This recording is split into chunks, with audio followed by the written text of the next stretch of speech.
నమస్తే, welcome to I news. నేను ఆశ. ప్రపంచ రాజకీయాల్లో భద్రతా వ్యవహారాల్లో ఎప్పుడూ ఒక ప్రత్యేకమైన రహస్య కోణంతో కనిపించే వ్యక్తి రష్యా అధ్యక్షుడు వ్లాదిమిర్ పుతిన్.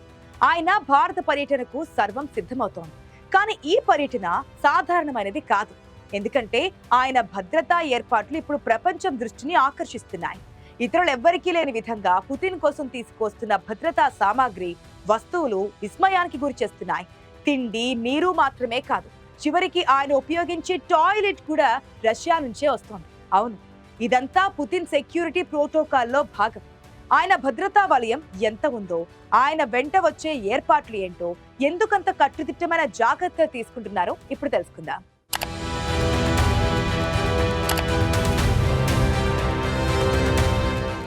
డిసెంబర్ 4-5 తేదీల్లో భారత గడ్డపై అడుగు పెట్టనున్న రష్యా అధ్యక్షుడు రాక ఒక ప్రత్యేక మిషన్. పుతిన్ భద్రతా వలయం ఆయన కాలు మోపే దేశ సరిహద్దు దాటి రష్యా నుంచే మొదలవుతోంది. ఆతిథ్య దేశం ఇచ్చే ఆహారాన్ని, నీటిని ఆయన అస్సలు ముట్టుకోరు. తాగే నీరు, తినే ఆహార పదార్థాలు అన్నీ కూడా మాస్కో నుంచే ప్రత్యేకంగా దిగుమతవుతాయి. వాటిని వండేవారు కూడా రష్యా నుంచే వస్తారు. అంతేకాదు, పర్యటనలో ఆయన ఉండే హోటల్ గదిలో కూడా అత్యంత కట్టుదిట్టమైన మార్పులుంటాయి. సబ్బులు, షాంపూలు, టూత్ పేస్ట్ ప్రతిదీ రష్యాదే.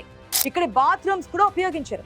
రష్యా నుంచి ప్రత్యేకంగా మొబైల్ బాత్రూమ్లు తీసుకొచ్చి గదిలో అమర్చుతారు. ఆయన రహస్య సంభాషణల కోసం ప్రత్యేకంగా సెక్యూర్ టెలిఫోన్ బూత్.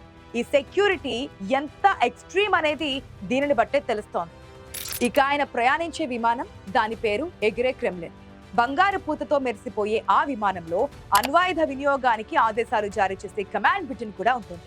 అది ఎప్పుడూ ఆయనతో పాటే ప్రయాణిస్తూ ఉంటుంది. రోడ్డు మార్గంలో ప్రయాణానికి బుల్లెట్లు, గ్రెనేడ్లు, రసాయన దాడులను తట్టుకునే RS సెనేట్ కారు, 4 టైర్లు పంక్చర్ అయినా పరుగు తీసే ఈ బుల్లెట్ ప్రూఫ్ బీస్ట్ కూడా రష్యా నుంచే వచ్చింది. అధ్యక్షుడి చుట్టూ ఎప్పుడూ 4 అంచెల కట్టుదిట్టమైన భద్రత ఉంటుంది. గార్డుల చేతుల్లో ఉండే బ్రీఫ్ కేస్ అవసరమైతే క్షణంలో బుల్లెట్ ప్రూఫ్ షీల్డ్ గా మారి అధ్యక్షుడికి రక్షణ గోడలా నిలుస్తోంది. కేవలం 2 రోజుల పర్యటన కోసం రష్యా దేశాధినేతకు ఈ స్థాయి భద్రత. ఏ దేశంలో పర్యటించినా రష్యా ఆత్మరక్షణ, రష్యా భద్రతా వలయం ఆయన వెంట ఉండాల్సిందే మరి.